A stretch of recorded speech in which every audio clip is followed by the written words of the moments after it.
Ulug'bek aka xolamizning katta o'g'illari, jigar seriyoz, rosa pishib yetilib kelgan.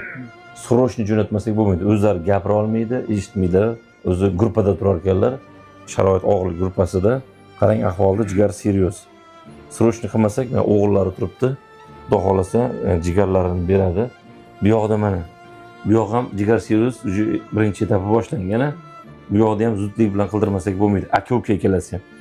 Dadalari bularni. Mana ahvolni ko'ryapsiz. Bu yoq ham ancha bemor. Hozir zudlik bilan bansiga yotqizmasak bo'lmaydi. Onaxonni ham, otani ham yotqizmasak bo'lmaydi. Bu yoqda o'g'illar hammasi ontalib qolgan holatda. Men ham siz kabi bir oddiy Allohning quliman. Doim kelib sababini qilaman. Ko'ryapsiz. Men 1,5 yildan beri shu faoliyatni yurgizayotgan bo'lsa, umrimda birinchi bor bir